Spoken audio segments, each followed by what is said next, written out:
واقعہ ذہن میں صرف اشارہ کرنا ہے. ایک مرتبہ کہا جاؤ جا کے بلا لاؤ علی بن محمد کو. اب وہ جو بیچارہ بلانے گیا وہ سوچ رہا تھا پتہ نہیں کوئی بے بس سا امام ہوگا. امام ہو ہی نہیں سکتا بے بس، اور جو بے بس ہو وہ امام نہیں ہوتا. جس کا بس نہ چلے وہ کیسا امام؟ امام بے کس ہو سکتا ہے، بے بس نہیں ہو سکتا. ایک مرتبہ وہ چلا، سارے درباریوں سے متوکل نے کہا کہ خبردار کوئی ان کے احترام میں کھڑا نہ ہو، کوئی تعظیم نہ کرے. 400-600 افراد، دربار پورا بھرا ہوا تھا، قلعہ موجود ہے، بہت بڑا قلعہ تھا، سب بیٹھے. ایک مرتبہ وہ آدمی شہر میں آیا اور شہر کی ایک گوشے میں، ایک کونے میں ایک گھر تھا. یہ علی بن محمد کا گھر. دروازے میں دستک دی، کسی خادم نے دروازہ کھولا. کہا کس سے ملنا ہے؟ کہا علی بن محمد سے کام ہے. کہا آؤ لے چلوں. کہا سامنے صحن میں دیکھ رہے ہیں وہ جو قبر کے اندر عبادت کر رہے ہیں، رات کے وقت قبر میں عبادت کر رہے ہیں. کہا وہی علی بن محمد ہے. سنیں گے نا حضرات؟ کہا وہ جو قبر میں عبادت کر رہے ہیں وہ علی بن محمد ہے. اس نے کہا ہم تو دن میں قبر کے پاس نہیں جاتے، یہ رات میں قبر میں عبادت کرتے ہیں. ایک مرتبہ آگے بڑھا، آنے کے بعد امام سے آواز دے کے پوچھا انت علی بن محمد؟ کیا آپ علی بن محمد ہے؟ امام نے کہا میرا ہی نام ہادی ہے. ایک مرتبہ کہا آپ کو متوکل نے دربار میں بلایا، اب میں اپنے انداز سے پیش کروں گا امام کیسے چلے ہوں گے.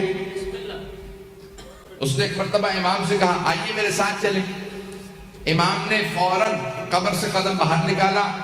ابا قبا پہن رکھی تھی، ولایت کی قبا اوڑھ رکھی ہوگی، امامت کی ابا لے رکھی ہوگی، سر پہ عصمت کا تاج ہوگا، ہاتھ میں تولا کی تسبیح ہوگی، تورا کا ڈنڈا ہوگا.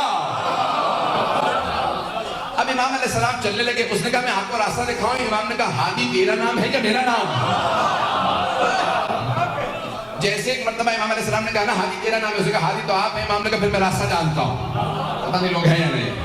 ایک مرتبہ امام نے فرمایا کہا میں پھر راستہ جانتا ہوں، دکھانے کی ضرورت نہیں. جو دنیا کو راستے دکھانے آیا ہو وہ ہادی ہوتا ہے، اور جو خود راستے سیکھنے کا محتاج ہو وہ ہادی نہیں ہوتا. امام ایک مرتبہ چلے اور اپنے ہی انداز سے چلتے ہوئے دربار پہنچے. جیسے دربار متوکل کے آئے تو متوکل نے کہا تھا سب سے کوئی احتراماً کھڑا نہ ہو. جیسے امام پہنچے آندھی سی چلنے لگی، خود بخود قلعے کا دروازہ کھلنے لگا، پردہ سر پہ سایہ کرنے لگا اور سارے درباری خود بخود تعظیم میں کھڑے ہو گئے. خود متوکل اپنے تخت پہ کھڑا ہو کے کہہ رہا تھا فرزند رسول تشریف لائیے، یہ آپ ہی کا حق ہے. میرے تو وڈیرے بھی کہہ گئے اگر آپ نہ ہوتے تو ہم ہلاک ہو جاتے.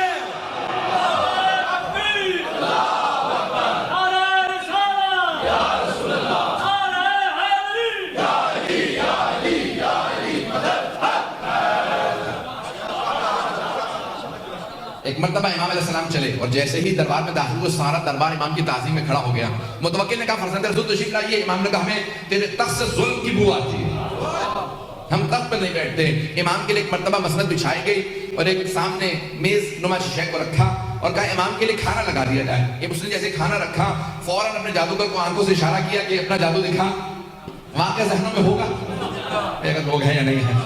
مجھے طرف اشارہ کرنا تھا. جیسے امام نے ہاتھ بڑھایا نا تو روٹی امام کے ہاتھ سے سرک گئی. امام روٹی تھوڑی دور ہو گئی.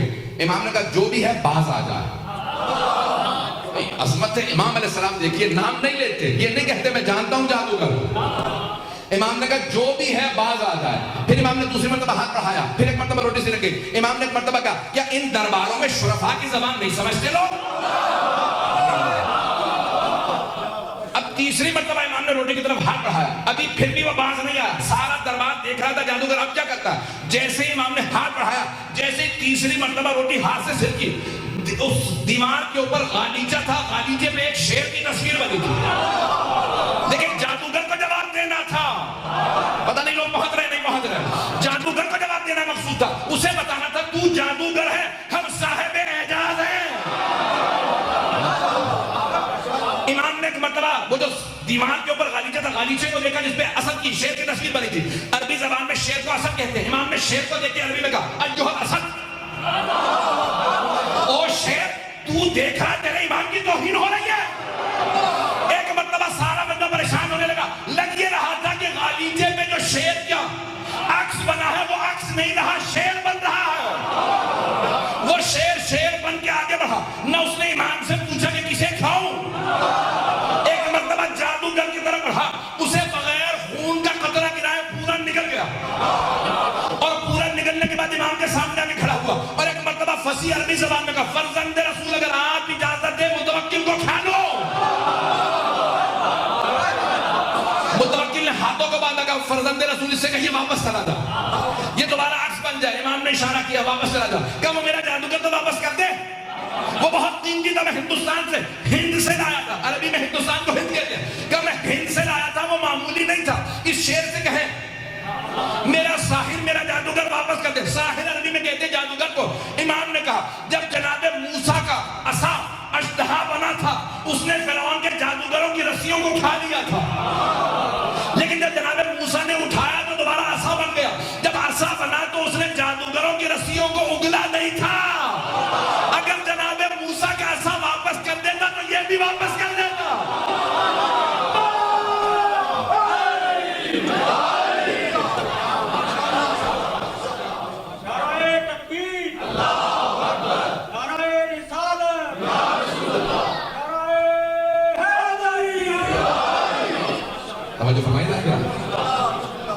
قرآن میں لکھا وَلَن تَجِدَ سُنَّتَ اللَّهِ تَبْدِيلًا. تم اللہ کی روش میں کبھی تبدیلی نہیں پاؤ گے. جب وہ عصائے موسیٰ اژدہا نہیں لوٹاتا, سانپوں کو نہیں لوٹاتا, تو یہ بھی پلٹ جائے گا. عزیزان گرامی واقعہ مکمل کر دوں. واقعہ بہت طولانی مکمل نہیں کر سکوں گا لیکن جتنا پیش کر رہا ہوں اس کو سن لیجیے گا. اب ایک مرتبہ سب کی توجہ, وہ جو جتنے بھی دربار میں بیٹھے تھے سب کی توجہ امام کی طرف ہو گئے. پتہ نہیں لوگ ہیں. اب متوکل نے ایک مرتبہ مختلف لوگوں کو اشارے کیے کوئی سوال کرو کچھ کرو, مجھے خود سمجھ میں نہیں آ رہا کیا کروں. ایک گھبراہٹ سب پہ روب سا طاری ہو گیا. امامت اسے کہا جاتا ہے. تو وہاں پہ ایک آدمی کھڑا ہوا, اس نے کہا کہ میں دعویٰ کرتا ہوں سلونی قبل ان تفتدونی, جو پوچھنا ہے پوچھ لو اس سے پہلے کہ تم مجھے کھولو. یہ مولا سے مخصوص ہے. آنکھ من کن تو مولا ہے نا, تو اس لیے جملہ پیش کر رہا. تو امام علی نقی سے بھی وابستہ ہے, ان کا بھی ہو جائے گی بات مکمل ہو جائے گی اور مولا امیر المومنین کی بات آپ تک پہنچ جائے گی. تو ایک آدمی نے دعویٰ کر دیا جو پوچھنا ہے پوچھ لو. متوکل بہت خوش ہوا کہ میرے دربار میں کسی نے دعویٰ کر دیا جو اہل بیت سے وابستہ. تو دربار میں ایک درباری کھڑا ہو گیا. اچھا اس کے سوال سے پتہ چل رہا کہ وہ تقیہ میں تھا لیکن تھا شیعہ. پتہ نہیں بات پہنچی یا نہیں پہنچی. سوال کرنے والے سے اندازہ یہ ہوتا کہ وہ شیعہ تھا. اس نے کیا سوال کیا؟ اچھا سوچ لے, جو پوچھنا ہے پوچھ لو. اس نے کہا یہی تو کہا جو پوچھنا ہے پوچھ لو. اس نے کہا اچھا یہ بتا حج واجب ہے؟ اس نے کہا یہ کیسا سوال ہے, یہ تو پوری دنیا کو پتا ہے واجب. کہا تو نے کہا ہے نا جو پوچھنا ہے پوچھ لو. میرے تو سوال ایسے ہی ہوں گے, تو بتا کہ تجھے جواب آتا ہے یا نہیں آتا. تو اس نے کہا ہاں حج واجب ہے. اچھا یہ بتا پھر انبیاء پہ بھی حج واجب تھا؟ تھوڑی دیر سوچنے لگا, پھر کہا کہ انبیاء پہ بھی حج واجب ہی تھا. اس نے سوچ لے. کہا نہیں اچھا انبیاء پہ حج واجب تھا. اچھا یہ بتا پھر حضرت آدم پہ بھی حج واجب تھا؟ اب پریشان ہو گئے. کہنے لگا واجب بھی رہا ہوگا. اس نے کہا کہ واجب رہا ہوگا یا واجب تھا؟ اب ایک مرتبہ اسے پسینے آنے لگے جیسے مجھے پسینے آ رہے ہیں. مجھے تو پنکھا نہ ہونے کی وجہ سے پسینے آ رہے ہیں, اسے جواب نہ آنے کی وجہ سے پسینے آ رہے تھے. یہ نہیں تقاضا کرتا کہ مجھے پنکھا چاہیے. کراچی میں ایک بار میں گر چکا ہوں, یہاں پہ بھی آپ کی کراچی جیسے گرمی ہے لیکن الحمدللہ پھر بھی قابل برداشت ہے. توجہ میرے ساتھ رکھیے گا. صاحب مجلس سے زیادہ پریشانی ہوتی ہے وہ میرے خیال میں پنکھا لینے چلے گئے. توجہ رہے گی میرے ساتھ. تو ایک مرتبہ کہا کہ بتا حضرت آدم پہ حج واجب تھا؟ اس نے کہا کہ واجب ہی ہوگا, واجب رہا ہوگا. اس نے کہا اچھا یہ بتا واجب تھا یا واجب رہا ہوگا؟ اس نے کہا نہیں واجب تھا. اس نے کہا اچھا اگر حضرت آدم پہ حج واجب تھا تو بتا انہوں نے کیا تھا حج؟ آپ تو ایسے خاموش بیٹھے جیسے آپ لوگوں سے پوچھ لیا میں نے سوال. تو کہنے لگا کہ بھئی کیا ہی ہوگا. اگر واجب تھا تو انہوں نے کیا ہی ہوگا. کیا بتا انہوں نے حج کیا تھا یا نہیں کیا تھا؟ تو کچھ سوچ کے کہنے لگا حضرت آدم نے حج کیا تھا. اس نے کہا کیا پوچھ لے گا زیادہ سے زیادہ. کہا حضرت آدم نے حج کیا تھا. کہا اچھا یہ بتا اگر حضرت آدم نے حج کیا تھا تو ان کا سر کس نے مونڈا تھا؟ حلق واجب ہے, حج میں سر کا مونڈنا واجب ہے. جناب آدم تھے زمین پہ پہلے بشر, پتہ نہیں آپ کو. کہا اگر انہوں نے حج کیا تھا تو بتا ان کا سر کس نے مونڈا تھا؟ اب بہت پریشان ہوا, کچھ دیر بعد مجھے نہیں پتا. وہ پوچھنے والا بہت ذہین تھا. اس نے کہا جتنی اونچی آواز سے کہا تھا نا سنونی, اتنی ہی اونچی آواز سے کہے مجھے نہیں پتا، تو جاہل ہے، تجھے کہنا ہی نہیں چاہیے تھا سلونی۔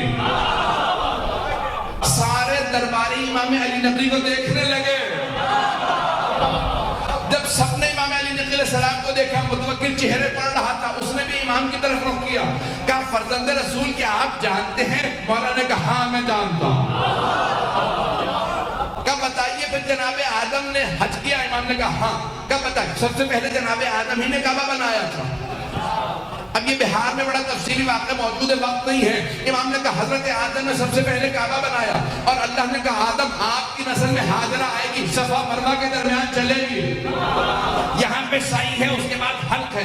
تو کہا حلق کس نے کیا؟ کہ جب حلق کی نوبت آئی تو جناب جبرائیل جنت سے یاقوت لے کے نازل ہوئے، جناب آدم کے سر پہ پھیرتے جاتے تھے، جہاں جہاں پھیرتے جاتے تھے بال گرتے جاتے تھے، جہاں جہاں اس یاقوت کی روشنی گئی اللہ نے سب کو حرم قرار دے دیا۔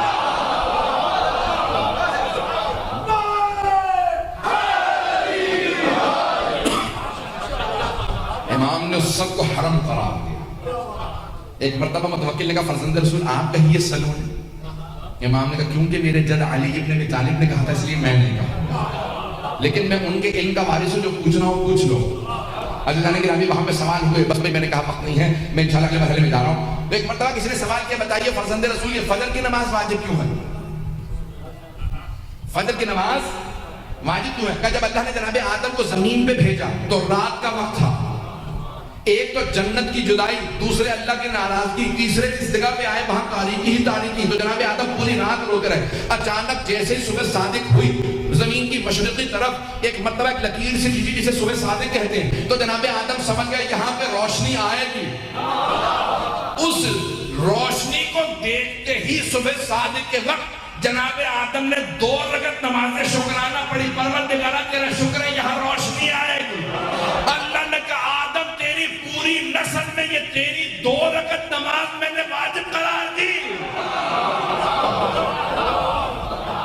یہ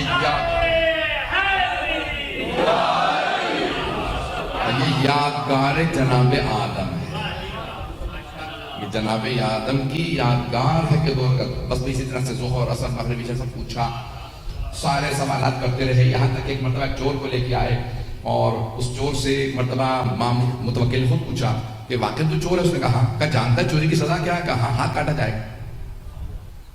کہا پھر بتاؤ مسلمان کی جتنے بھی وہاں علماء بیٹھے تھے کہ مسلمانوں بتاؤ ہاتھ کہاں سے کاٹا جائے گا؟ چور آیا تو ایک مسلمانوں کے 4 مذاہب ہیں، چاروں کا الگ الگ فتویٰ ہے، مذاہب اربعہ، امام ابو حنیفہ کا الگ ہے، امام مالک کا الگ، امام شافعی کا الگ، امام احمد بن حنبل کا الگ۔ سنیں گے؟ اگر کہیں میں چھوڑ کے ختم کر دیتا ہوں۔ تو اب ایک مرتبہ ایک نے کہا کہ بھئی ہاتھ عرف عام میں ہتھیلی تک ہے اور اس کو کلائی سے کاٹ دیا جائے، بس یہ ہاتھ کاٹنے کا۔ وَالسَّارِقُ وَالسَّارِقَةُ فَاقْطَعُوا أَيْدِيَهُمَا، قرآن کی آیت ہے، چور اور چوری کرنے والے مرد اور عورت کے ہاتھ کو کاٹ دیا جائے۔ یہ نہیں لکھا کہاں سے، لکھا فَاقْطَعُوا أَيْدِيَهُمَا، ان کے ہاتھوں کو کاٹ دیا جائے، ہاں کاٹنا۔ تو ایک مرتبہ اس نے کہا عرف عام میں کلائی تک ہاتھ کہا جاتا ہے۔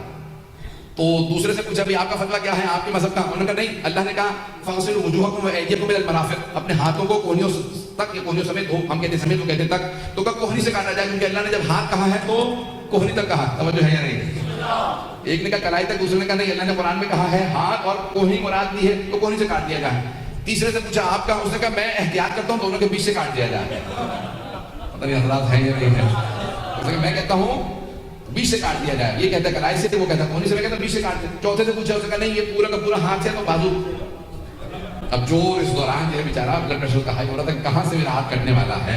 ایک مرتبہ امام علی نقی علیہ السلام کی طرف رخ کیا، متوکل نے کہا فرزند رسول بتائیے ہاتھ کہاں سے کاٹا جائے گا، ان چاروں میں سے کون صحیح ہے؟ امام نے کہا چاروں غلط۔ لوگ ہیں یا نہیں؟ گھبرا کے نہ سنیے حضرات، سارے مجمع کی توجہ ہو، میں اگلے مرحلے میں جاؤں گا۔ امام نے کہا چاروں غلط ہیں۔ کہ فرزند رسول انہوں نے سب نے آیات پیش کی ہیں، آپ دلیل لیجئے۔ امام نے کہا صرف 4 انگلیاں کاٹی جائیں گی۔ آپ حضرات پریشان بیٹھے، امام نے کہا صرف 4 انگلیاں کاٹی جائیں گی، نہ ہتھیلی کاٹی جائے گی نہ ہاتھ۔